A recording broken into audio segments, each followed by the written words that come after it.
viendra pas. L'accord attendu entre gouvernement et UNTM se fait toujours désirer jusqu'à l'ultime phase des négociations encore en cours dans les locaux du ministère de la fonction publique. La capacité risicole de Koulikoro bientôt renforcée, le Mali et son partenaire l'ABAD ont signé une convention aujourd'hui à cet effet. Le projet concernera 170 000 personnes. Le rappeur Akon veut illuminer le continent par le fruit de son art. Il a inauguré hier à Sikoroni des panneaux solaires qu'il a financés pour ce quartier. Le sommaire de cette édition, mesdames et messieurs, bonsoir et bienvenue. Les pourparlers entre le gouvernement et l'UNTM ont repris cet après-midi pour une phase ultime, dernière ligne droite avant la date butoir pour le préavis de 72 heures de grève. Derrière une atmosphère de sérénité apparente se cache beaucoup d'anxiété. À l'heure où nous démarrons cette édition, aucun accord n'est encore conclu, même si l'ambiance qui prévaut laisse croire à un hypothétique accord aujourd'hui. On fait le point avec Makanfin Konaté depuis le ministère de la fonction publique. À l'entame de la session du jour, le sourire se lit sur le visage de l'UNTM, tandis que le gouvernement concentré sur sa feuille de route reste serein. La commission de médiation, quant à elle, garde la mine serrée, visiblement fatiguée par l'étape de la veille. Après les salutations d'usage, le gouvernement présente de nouvelles propositions portant sur les 2 points d'achoppement, à savoir la valeur du point d'indice et l'impôt sur le traitement et les salaires. Après la présentation du gouvernement, l'UNTM se retire pour un huis clos qui va durer 135 minutes. Une attente interminable autant pour les médiateurs, le gouvernement que pour la presse. Dans cette longue attente, les ministres consultent, discutent avec la presse, pendant que les sages, eux, implorent Dieu. Au terme de 2h15 de retraite, l'UNTM ressort avec le sourire sur les lèvres, ce qui est de très bons augures. Les deux parties s'enferment de nouveau pour combien de temps? That is the question. Il y a tout de même de très fortes chances qu'un accord soit conclu aujourd'hui. Espérons que les prières du patriarche ont été entendues. En attendant qu'une fumée blanche s'échappe de cette salle de conférence, le bonbon a pris le relais des cacahuètes. Et le bureau exécutif central de l'INTM qui informe ses militants qu'aucun accord n'est à ce stade conclu avec le gouvernement. À l'issue des négociations, les militants seront informés du maintien ou de la levée du mot d'ordre de grève. Interrogée sur les avancées, la centrale n'a donné aucun détail sur les points qui ont connu un début d'accord. Elle a invité ses militants à faire confiance à l'équipe de négociation et à rester mobilisés. Une conférence de presse est prévue demain sur le bilan global des négociations. Demain, le Royaume de Belgique commémore le centenaire de la Première Guerre mondiale, la Grande Guerre, comme on l'a surnommée, à cause d'énormes dégâts matériels et humains. La Belgique a perdu 50 000 de ses fils. Le président de la République, Ibrahim Boubacar Keïta, est invité aux commémorations à quelques heures de cérémonie. Rappel de quelques faits marquants avec nos envoyés spéciaux à Bruxelles, Abdul Salam Bambara et Bourama Traoré. Il y a 100 ans que débutait la Première Guerre mondiale. C'était en 1914. Cette guerre a impliqué plus de soldats, 60 millions au total, provoqué plus de morts, 9 millions de personnes et causé plus de destruction matérielle, d'où son appellation de Grande Guerre ou de guerre totale. Ce conflit militaire majeur qui s'est déroulé de 1914 à 1918 a concerné la plupart des pays de l'époque, dont la France, le Royaume-Uni, les États-Unis, la Russie et la Belgique. Cette dernière a joué un rôle central dans ce premier conflit mondial par la résistance de ses soldats, mais également par les sacrifices subis. Le 4 août 1914, le Royaume entre en guerre suite au refus du roi Albert Ier de laisser les Allemands traverser la Belgique pour attaquer la France. Les représailles allemandes furent atroces. En 3 semaines, 50 000 Belges furent tués. Des massacres qui marquèrent profondément certaines villes comme Nieuport et Ypres, 2 villes martyrs qui vont accueillir ce mardi les cérémonies commémoratives du centenaire de la Grande Guerre. Au total, 83 pays dont le Mali ont été invités aux commémorations. Le président de la République Ibrahim Boubacar Keïta et son épouse sont arrivés ce dimanche dans la capitale belge. Aux côtés du couple présidentiel seront également présents le ministre de la Défense et des anciens combattants, le ministre des Affaires étrangères et autres personnalités maliennes. Le gouvernement belge saisira l'occasion pour lancer un message fort de paix et de réconciliation, deux concepts qui sont aujourd'hui d'actualité au Mali, qui sort d'une crise sans précédent. La paix et la réconciliation seront donc au cœur des échanges que le chef de l'État doit avoir avec les autorités belges. Ici à Bamako, reçu en audience par le Premier ministre, le directeur régional de l'ONU-SIDA a annoncé que notre pays bénéficiera de nouveaux financements dans la lutte contre le VIH et le SIDA. Il a par la même occasion déploré la faiblesse des systèmes de santé des pays touchés par la maladie à virus Ebola. Une conférence de presse a suivi l'audience avec Moussa Mara. Mohamed Diarra, compte rendu. Le directeur régional de l'ONU-SIDA est venu donner la primeur d'une information au Premier ministre Moussa Mara. Le Mali bénéficiera d'un nouveau mécanisme de financement de 218 millions de dollars, soit près de 110 milliards de francs CFA pour la période 2015-2017. Le choix du Mali s'explique, selon le représentant onusien, par les progrès enregistrés par notre pays en matière de lutte contre la tuberculose, le paludisme et le VIH-SIDA. Plus d'un Malien sur deux porteur de cette maladie et qui est éligible pour le traitement est déjà sous traitement à travers à la fois des fonds du gouvernement malien et des ressources des partenaires au développement. Au niveau de l'élimination de la transmission de cette maladie des femmes enceintes vers leurs enfants, près de 6 Maliennes enceintes porteuses de cette maladie qui ont besoin de ce traitement sont sous traitement afin d'empêcher la transmission de la maladie à leurs enfants. Et le gouvernement malien a également, dans le cadre du renforcement de l'appropriation nationale de ce programme, décidé de mettre en place un fonds de solidarité nationale qui sera doté de ressources du budget de l'État malien et qui viendrait appuyer la lutte contre le sida, en sus des ressources que le Mali mobilise auprès de ses partenaires au développement. Et Mamadou Diallo de se féliciter du retour de la confiance entre le Mali et le Fonds mondial. L'hôte du chef du gouvernement exhorte les autorités maliennes à maintenir le cap pour une gestion transparente des ressources mises à leur disposition dans la lutte contre les pathologies. Actualité oblige, l'entrevue entre le chef du gouvernement et le directeur régional de l'ONU-SIDA a également porté sur la fièvre hémorragique à virus Ebola.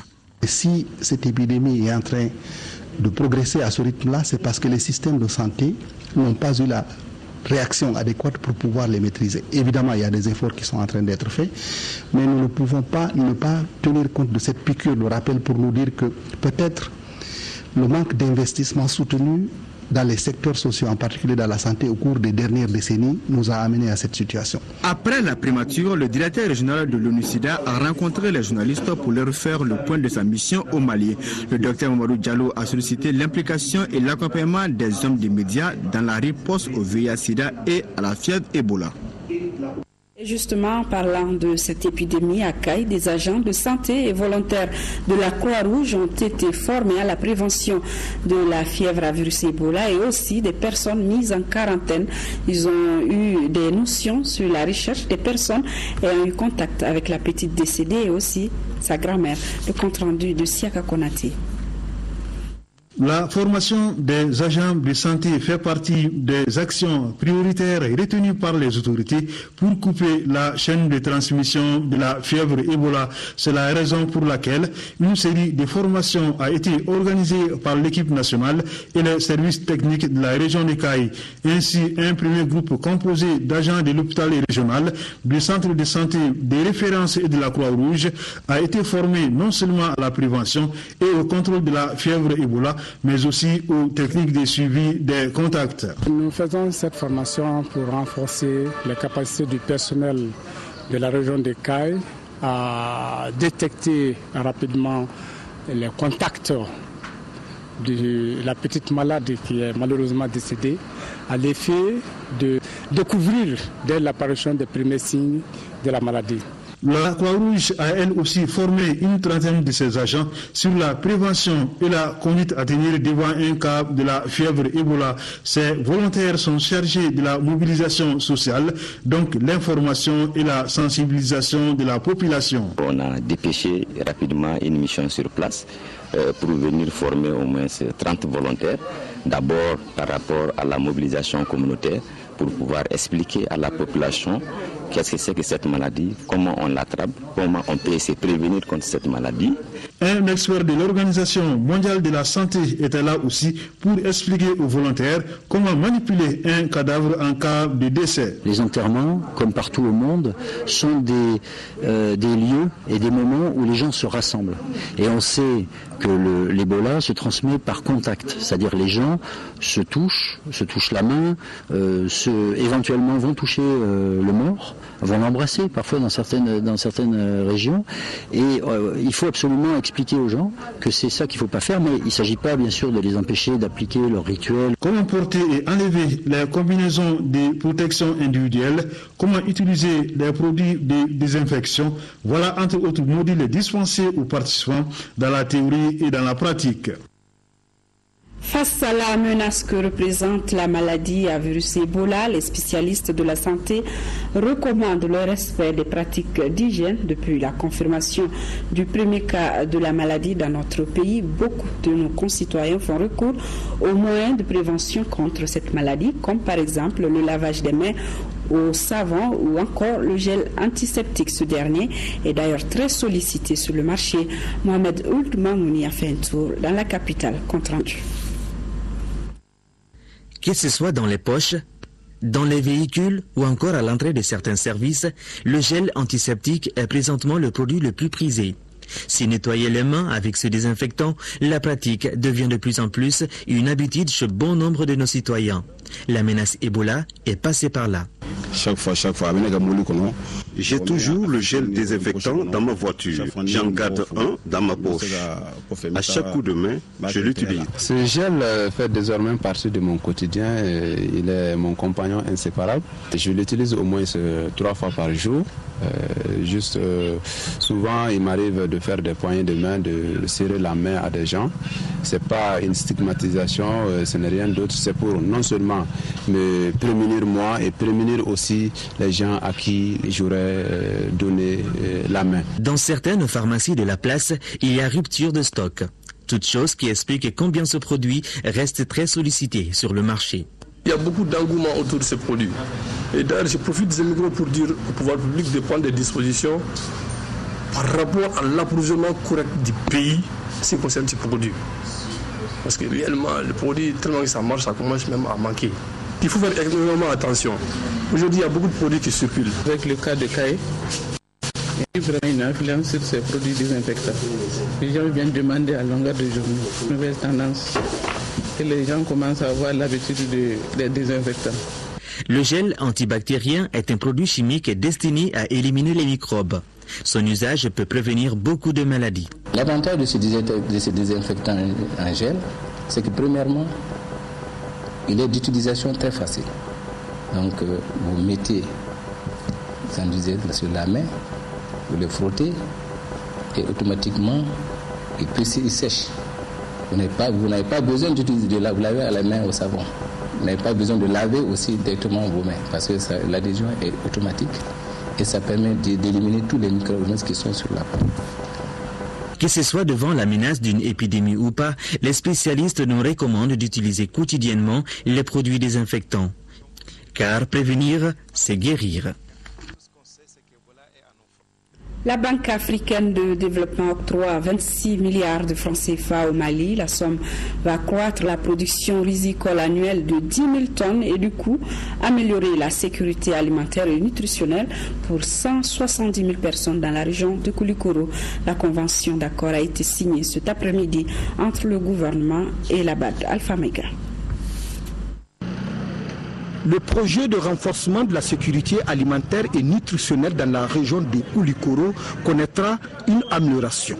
Ces différentes signatures entre la Banque africaine de développement BAD et le gouvernement de la République du Mali l'attestent. Le montant total est de 26 milliards. C'est vraiment beaucoup pour le secteur développement rural. Ces projets, effectivement, viendront compléter ceux déjà en cours d'exécution dans ces différentes zones-là et qui reçoivent déjà le financement et l'accompagnement technique de la Banque africaine de développement. pour renouveler l'engagement du gouvernement à utiliser ces ressources vraiment de façon très efficiente et dans les conditions convenues. Ce projet aura un impact important puisqu'il contribuera à accroître annuellement la production risicole et maraîchère, respectivement de 10 600 tonnes et 20 300 tonnes, et qu'il touchera une population estimée à 178 000 personnes. Ce projet est par ailleurs un bel exemple de coopération de la part des bailleurs. En attendant la réalisation de ce projet, il faut dire que l'engagement du groupe de la BAD se manifeste dans plusieurs secteurs au Mali.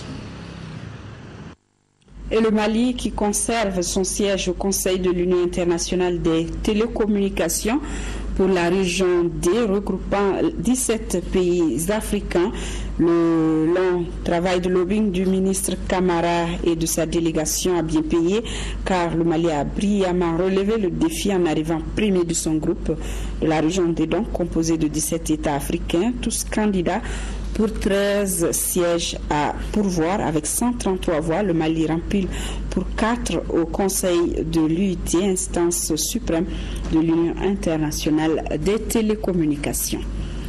L'ambassadeur du Mali au Bénin, avec résidence au Ghana, Konandji Aïssata Coulibaly, a présenté ses lettres de créance au président béninois Thomas Yaïboni. Les deux personnalités ont, au cours de la cérémonie, parlé de la situation politique et sécuritaire du Mali et aussi de la coopération bilatérale entre le Bénin et le Mali. Konandji Aïssata Coulibaly, qui a informé le président béninois des différentes phases des pourparlers inclusifs intermaliens d'Alger, les attentes du Mali, et demandé l'aide et l'accompagnement du président béninois.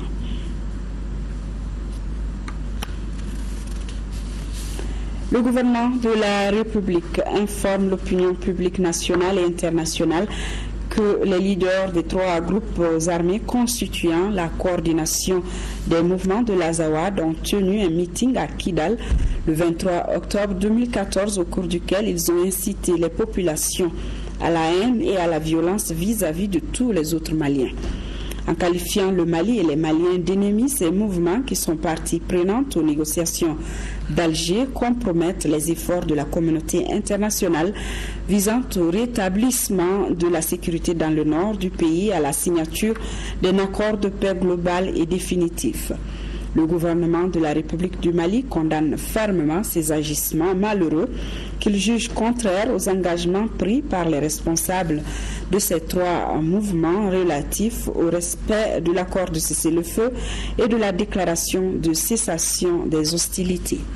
Le gouvernement de la République du Mali rappelle que l'armée nationale n'est nullement impliquée dans les récents affrontements entre groupes armés et réitère son attachement à l'accord et à la déclaration mentionnée. Le gouvernement de la République du Mali en appelle au chef de file de la médiation des pourparlers intermaliens ainsi qu'à toute l'équipe de médiation internationale pour tenir la coordination des mouvements de l'Azawad, seul responsable de tout acte de violence qui découlerait de cette incitation à prendre les armes contre le Mali. Le gouvernement de la République du Mali demande au Conseil de sécurité des Nations Unies de se saisir de la question en vue de prendre les mesures appropriées face à de tels agissements. Le gouvernement de la République du Mali réitère son engagement à poursuivre les négociations avec toutes les parties prenantes pour une sortie définitive de la crise dans le strict respect de la légalité internationale. Signature d'une plateforme par plus de 150 organisations de la société civile, mouvements associatifs et politiques dénommés Antesson. Littéralement, nous ne sommes pas d'accord, qui montent au créneau pour dire non à toute idée de partition du Mali. Ils ont remis une déclaration au ministre porte-parole du gouvernement.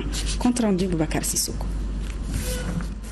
Les jeunes du Mali unis comme un seul homme emboîtent donc le pas aux organisations de la société civile malienne pour dire non à toute idée de partition du Mali. Pour arriver à leur fin, ils se sont regroupés dans une plateforme Antesson qui signifie littéralement « Nous ne sommes pas d'accord ». Les jeunes de la plateforme Antesson veulent donner un sens à la réconciliation nationale pour une paix durable dans un Mali uni, laïque et démocratique.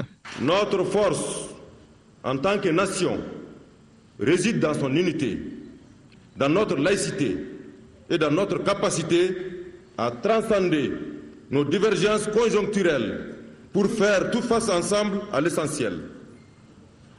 Tous les Maliens sont frères et tous les Maliens ont leur place au Mali. Un avenir qui ne peut se construire sans des initiatives patriotiques comme le film Kidal respire le Mali. Dans ce film, les populations de Kidal se réclament du Mali et disent ne pas se reconnaître de quelques groupes armés qu'ils soient et qui parlent en leur nom. Juste ce matin dans ma région Kidal, mes frères ont été obligés de prendre les armes même s'ils n'avaient pas l'âge. Des enfants de 16 ans, 14, devant les yeux de la communauté internationale et on ne fait rien. Juste le mardi dernier, un ami à moi du nom d'Ismaël, juste parce qu'il est noir de peau, on lui a retiré sa femme et ses enfants. Vous imaginez? Le mouvement ne négocie pas à mon nom, est plus clair sur la question. Ces responsables restent persuadés qu'ils ne se sentent pas concernés par les actes posés des groupes armés du Nord. Leur moyen de sensibilisation de l'opinion internationale demeure les réseaux sociaux. Ce mouvement qui négocie actuellement avec le gouvernement ne nous représente pas, nous, nordistes. Vous jeunes qui êtes là, venez nous rejoindre, faites comme nous. Allez sur le hashtag négocie pas à mon nom et faites entendre votre voix. Les jeunes de la plateforme Antesson sont déterminés à aller jusqu'au bout pour préserver le Mali, légué par les ancêtres et les pères fondateurs. Nous, jeunes du Mali, des associations, organisations de la société civile, des confessions religieuses et des partis politiques de tout courant confondus, organisés au sein d'une plateforme dénommée Antesson, avons décidé de dire tous ensemble non à la partition de notre pays, le Mali. L'amalgame n'a aucune place dans la démarche des jeunes. Ils ne cherchent qu'un Mali fort, uni dans sa diversité culturelle et ethnique. C'est pourquoi ils ont remis une déclaration aux autorités maliennes. Chers jeunes du Mali, je suis honoré et fier d'être aujourd'hui parmi vous pour recevoir au nom du gouvernement du Mali et des plus hautes autorités de ce pays votre adresse à notre endroit et en celui de la communauté internationale qui aide le Mali à trouver une solution définitive à la crise. Je vous assure que votre déclaration sera remise à qui de droit.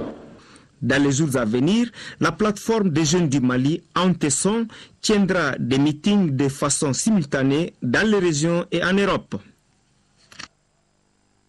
À l'instar des autres localités du Mali, le Conseil local de la société civile de Nioro du Sahel a organisé une marche pacifique de soutien aux actions du gouvernement et de protestation contre toute idée de partition de notre pays. Le compte-rendu de Moussa Diakité.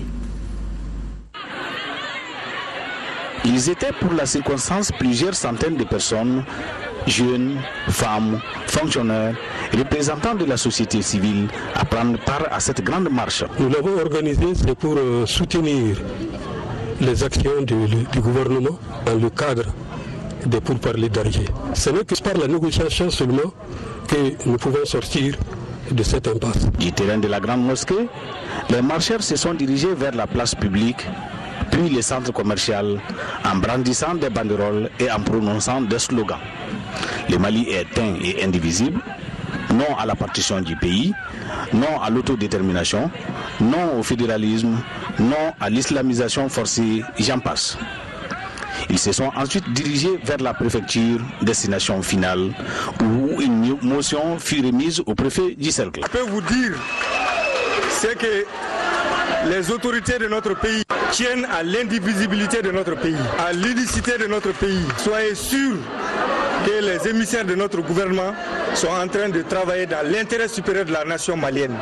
En retour, le préfet du cercle a rassuré que ces doléances seront remises aux plus hautes autorités du pays.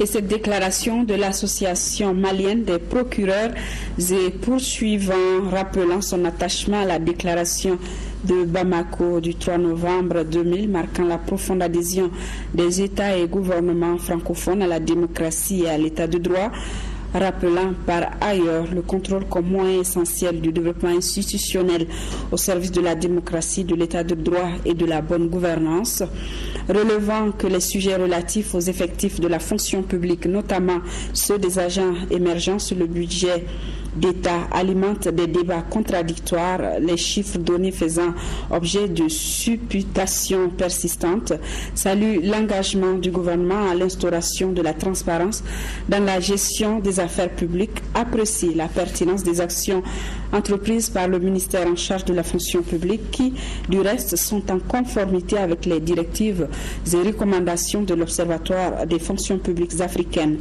Reconnaissant que les méthodes et moyens sont toujours perfectibles, l'association malienne des procureurs et poursuivants s'associe au processus d'assainissement du secteur de la fonction publique en cours comme facteur de bonne gouvernance, indispensable à la consolidation de la démocratie et à l'état de droit. Par conséquent, il marque sa pleine et entière adhésion. Le parti Alliance pour le Mali, APM Maliko, vient d'organiser à Kadiolo une rencontre d'information au centre des échanges, la vision et les spécificités du parti. Weltem Sikasso, Bambi Idrissa Touré. Par la présente rencontre, les populations de Kadiolo sont sorties massivement pour répondre à l'invitation du parti Alliance pour le Mali, APM Maliko, qui a pour objectif de placer l'homme au cœur de son action pour le développement. Les priorités, c'est partager le maximum cette vision, faire en sorte qu'on puisse travailler autour de certaines valeurs, comme la culture de l'excellence et la reconnaissance du mérite. Nous pensons que notre pays doit se bâtir autour de ces valeurs-là. Il s'agissait pour les responsables du parti d'informer les militants sur la vision et les spécificités du parti APM Maliko. Le message à lancer, c'est un souhait plutôt de notre côté et mériter de cette confiance. Nous avons vu une salle comble, beaucoup de personnes aujourd'hui qui nous ont écoutés avec beaucoup d'intérêt, qui sont intéressés par ce message-là. Et nous souhaitons mériter de cette confiance parce que une vision théorique et comment la mettre en pratique, et il faut y aller, il faut pouvoir expliquer, il faut pouvoir le faire pour mériter de cette confiance. A signaler que le parti Alliance pour le Mali, APM Maliko, est créé le 18 août 2005 et a pour slogan « Par nous, nous pouvons ». Démarrage depuis ce matin d'une formation sur le logiciel d'évaluation du contrat de performance du gouvernement. Objectif, disposer d'un outil professionnel conforme aux pratiques en matière de gestion de l'État et de suivi des résultats. Ibrahima Chokari. Le gouvernement veut se doter d'une plateforme Gouv Évaluation pour le suivi de son contrat de performance. Pour réaliser ce projet, il est indispensable de former les ressources humaines. C'est pourquoi, depuis ce matin, une quarantaine d'agents sont en formation sur le logiciel à Sélingué. Un innovant a été créé pour la mise en œuvre du projet de société du président de la République, décliné en plan d'action du gouvernement couvrant la période 2013-2018. L'exigence de performance que le gouvernement s'est fixée est d'autant plus pertinente qu'elle vise à répondre aux attentes nombreuses mais légitimes de nos populations. Le gouvernement place beaucoup d'espoir sur cette formation car le résultat attendu vise l'amélioration de la qualité de l'administration. Depuis plus de 3 mois, vous œuvrez sans relâche avec abnégation et professionnalisme pour assurer un meilleur suivi des contrats de performance. C'est le lieu pour moi de saluer au nom du Premier ministre chef du gouvernement votre engagement qui a permis de rendre possible cette gageure, démontrant encore une fois, si besoin en était, le souci commun que nous partageons en notre qualité d'agent public de rendre le meilleur service possible aux usagers de l'administration malienne. Ce nouveau logiciel devra à coup sûr permettre le suivi en temps réel de tous les plans d'action du gouvernement. Fin de la rencontre annuelle des services des routes. Plusieurs recommandations ont été formulées. Il s'agit notamment de la poursuite du renforcement des capacités des services publics et privés sur le financement de l'autorité routière ou encore de la revue à la hausse des ressources destinées à l'entretien des routes. Daouda Sidiki Diarra. La préservation du patrimoine routier tient à cœur les acteurs de la route. Se retrouvant pour leur réunion annuelle, ils ont recommandé que les ressources allouées à l'entretien routier soient revues à la hausse, au moins 25 milliards de francs CFA en 2015. À cela, il faut ajouter le respect du calendrier semestriel d'exécution des travaux d'entretien courant. J'invite mes collaborateurs, depuis la construction nouvelle, de faire très attention aux matériaux qu'on met en place, à la manière de la mettre en place, et au suivi de ces travaux-là. Il y a eu des déperditions dans la collecte des ressources. Il nous intime de faire tout pour que cette année, on puisse avoir le maximum et pour que cette année, on puisse vous donner les moyens nécessaires. Je présume que ce qui est là est une base, mais nous verrons et je verrai avec l'ensemble des acteurs pour que les ressources soient vraiment d'un niveau supérieur par rapport à ce qui a été annoncé. Je n'insisterai pas assez sur l'importance de la participation des populations à nos activités, car ce que nous faisons doit s'inscrire en ligne droite des préoccupations exprimées par nos citoyens. L'entretien et la construction des routes ont pour objectif l'amélioration de l'accès des populations aux services sociaux de base, l'approvisionnement du pays en produits de première nécessité. Premier conseil d'administration de l'Observatoire national de l'emploi et de la formation, l'ordre du jour porte sur l'adoption du projet d'activité 2015, du projet financier et l'examen du projet du cadre organique de la structure. Abdrahman Mega, compte rendu. Cette session marque une étape importante dans la vie de l'Observatoire national de l'emploi et de la formation, en ce sens qu'elle donne un coup d'accélérateur au démarrage effectif des activités de cette structure. Établissement public à caractère scientifique et technologique, créé en décembre 2013, l'Observatoire national de l'emploi et de la formation a pour objectif principal de produire et de mettre à la disposition des entreprises des informations relatives au secteur de l'emploi et de la formation. Cette première session du conseil d'administration constitue une étape historique dans le cadre de l'opérationnalisation de l'Observatoire national de l'emploi et de la formation.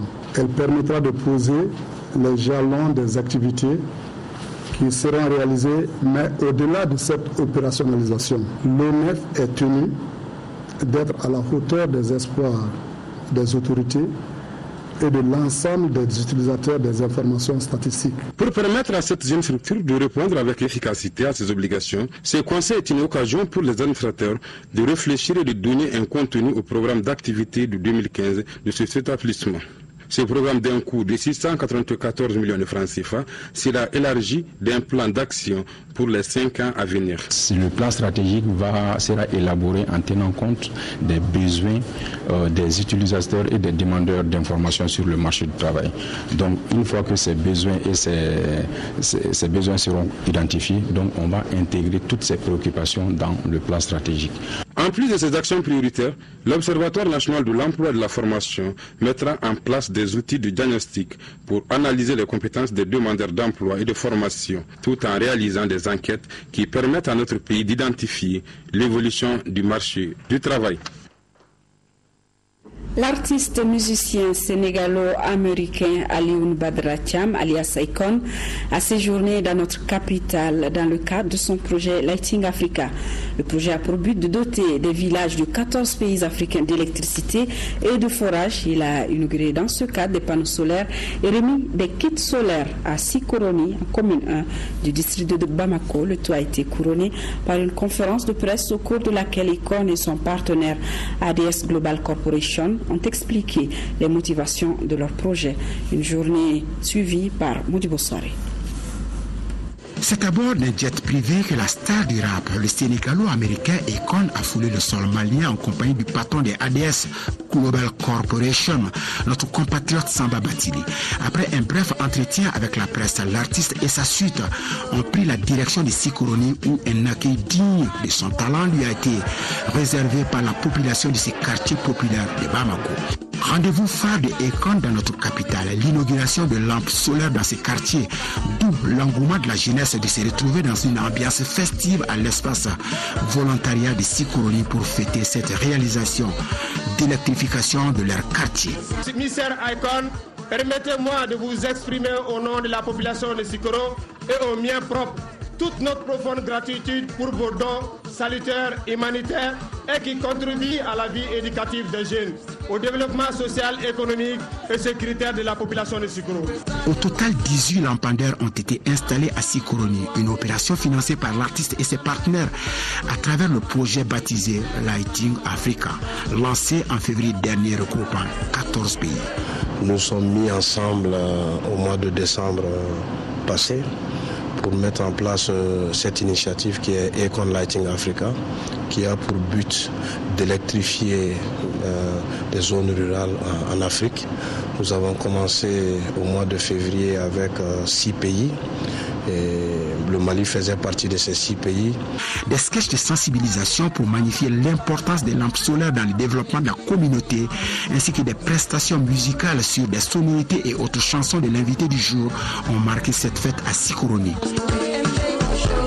Je voulais par ma présence remercier les autorités locales, les jeunes et tous ceux qui ont fait le déplacement ici. Ça a commencé avec un rêve, mais la vision va au-delà du rêve. Nous pensons qu'à travers cette union, on va même changer l'image de l'Afrique pour qu'on puisse vraiment changer notre continent. L'après-midi de la riche journée humanitaire de Akon a été consacrée à une conférence de presse qui avait pour cadre l'hôtel Radisson Blu à l'ACI 2000 Amdalaï. Là-bas, les débats étaient axés sur la genèse et surtout les motivations du projet Lighting Africa pour éclairer des villages en manque d'électricité et installer des adductions d'eau dans d'autres localités. Moi-même, je ne viens pas de l'énergie, je suis un entertainer, c'est-à-dire qu'un star sur la musique, mais j'ai trouvé des partenaires qui sont éduqués sur ce domaine, dont M. Batili et moi-même. Et maintenant, on a commencé à avancer partout dans le continent. Le donateur a informé également la presse du financement de 20 bourses d'études sur le Maroc aux étudiants africains, dont 5 du Mali. Le séjour à Bamako de Alioune Badara Thiam alias Akon a pris fin dans la soirée avec un engagement de l'artiste qui a promis d'offrir à ses fans et au public malien un concert inédit à Bamako en guise de contribution à la paix et à la stabilité au Mali.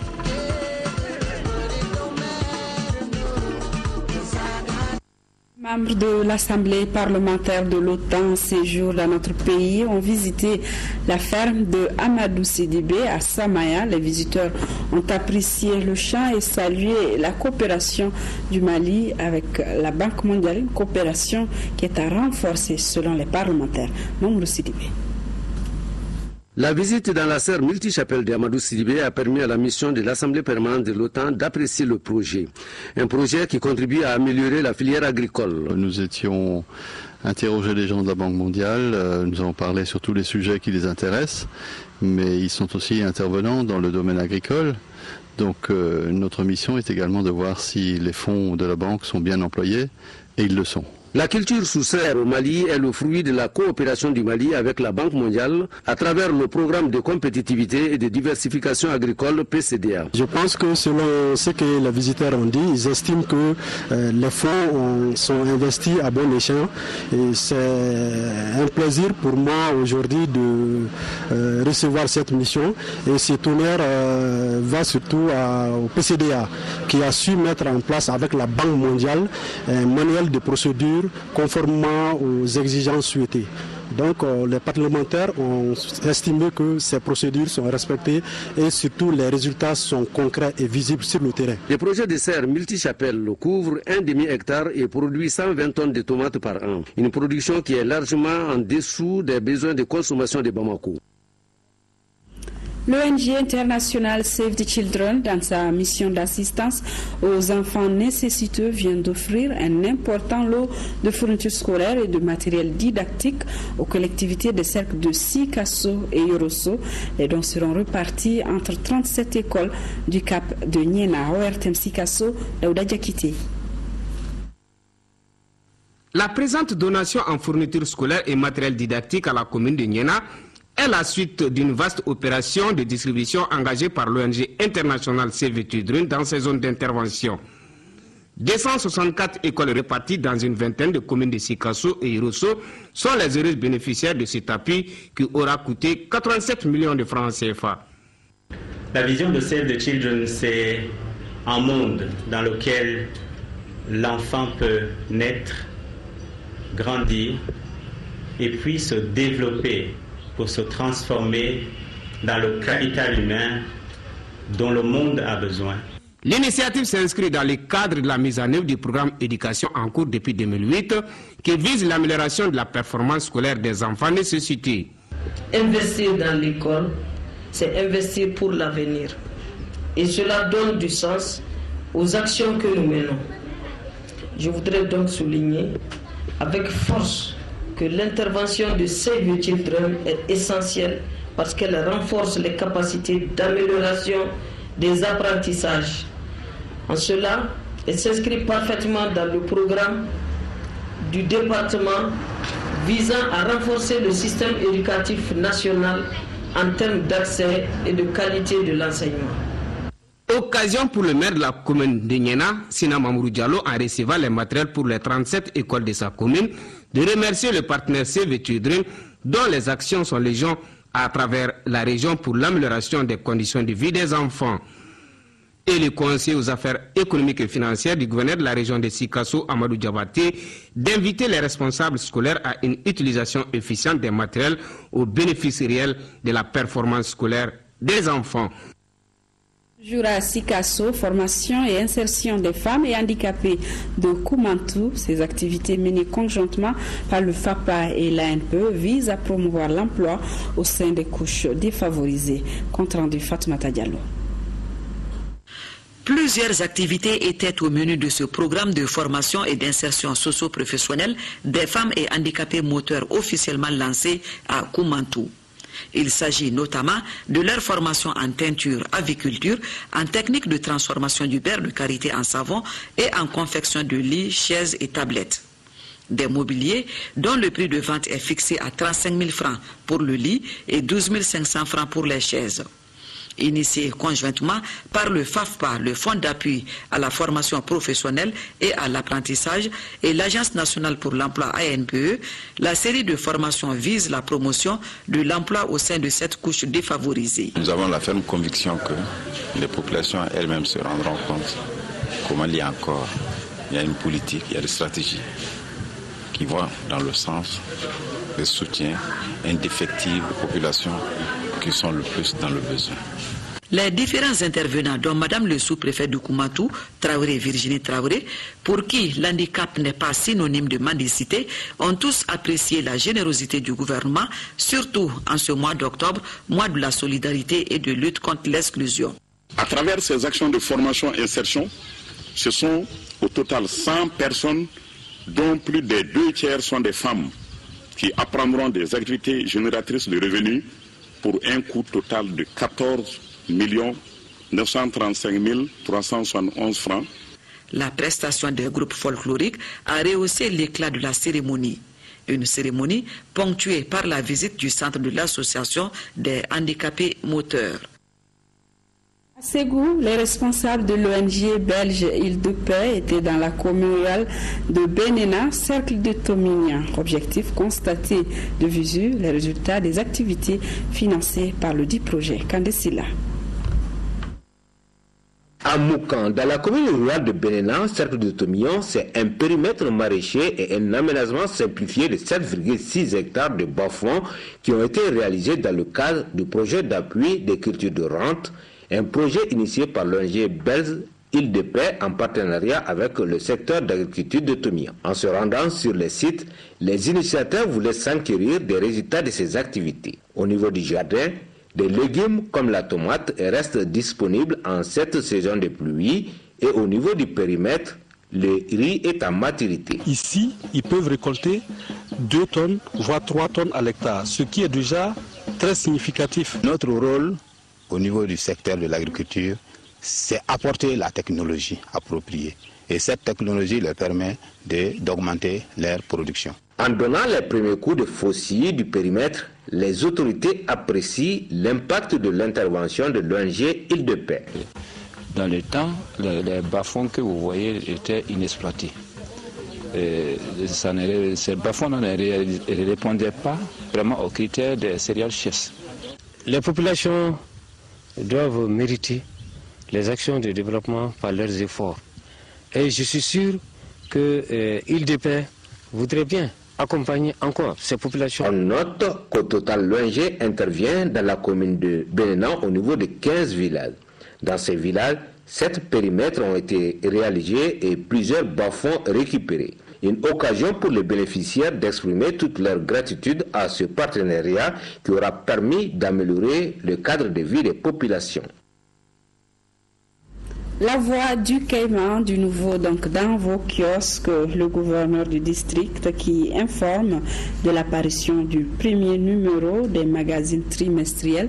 La voix du Caïman. La voix du Caïman est un organe de communication édité par le gouvernorat du district pour servir de contact avec les habitants de Bamako. Il traitera à travers ce numéro et ceux qui suivront, entre autres, des questions relatives au foncier urbain, à l'assainissement, l'accès à l'eau potable, l'urbanisation, l'éducation, bref, tous les problèmes de la population du district de Bamako. Les moines bouddhistes ont été présentés le week-end dernier au grand public au Palais des Sports. C'était à l'occasion du lancement des activités des maîtres de Kung Fu Wushu. Ils sont au Mali dans le cadre de la paix et du vivre ensemble. Abdou Karim Kaba. Le palais des sports 6 Amdala Assi 2000 s'est vêtu aux couleurs des arts martiaux en général et du Kung Fu Wushu en particulier. C'était à l'occasion de la visite des moines du temple de Shaolin. Les moines bouddhistes, des vrais maîtres de Kung Fu Wushu, sont au Mali pour la promotion de la culture de la paix. Les choix du Mali démontrent une parfaite entente et une bonne collaboration bilatérale entre la Chine et le Mali. Pour marquer l'entame de cette visite des moines, plusieurs disciplines ont investi la salle pour des démonstrations. À cet effet, 9 fédérations ont honoré de leur présence. Entre autres, le judo, le taekwondo, le Vietnam Viet Vo Dao et la Fédération malienne de Kung Fu Wushu, adeptes de l'art des moines.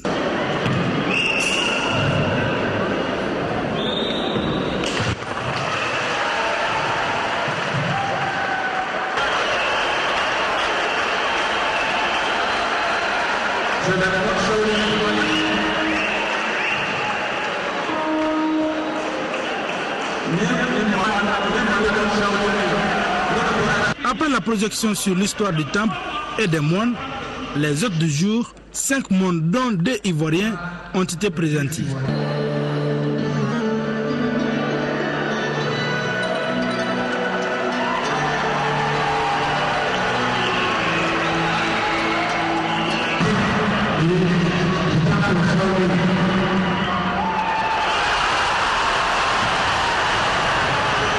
Les moines sont au Mali pour 20 jours de démonstration et stages pratiques sur le Kung Fu Wushu et d'esprit de paix.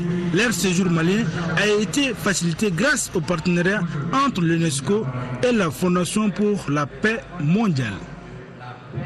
Spectacle en tout cas, et le président de la coordination des associations et groupements des commerçants détaillants du Mali qui informe l'ensemble de ses militants que la conférence de presse initialement prévue pour demain à 10h à la maison de la presse est reportée à une date ultérieure. Le président du comité national de l'égal accès aux médias d'État invite les candidats et les représentants des partis politiques dont les noms suivent à se présenter au siège de l'organe le mardi 28 octobre 2014 pour l'enregistrement de leur message de campagne. 9h, Yaya Kone, Indépendant Espoir 2014, 9h30, Mamadou Ballo, Asma CFP, 10h, Baba Boubacar Keita, ADP Maliba et 10h30, Cissé Paul, URD. Après ce journal, vous pourrez suivre le message de campagne du candidat du PDS. Et juste après, l'entretien en Bamanakan que le ministre des Affaires étrangères Abdoulaye Diop a accordé à Bourama Kane. C'est tout pour ce soir. Merci pour votre fidélité. Demain 10h-13h, Mohamed Touré. Je serai là, s'il plaît à Dieu, pour les éditions du soir.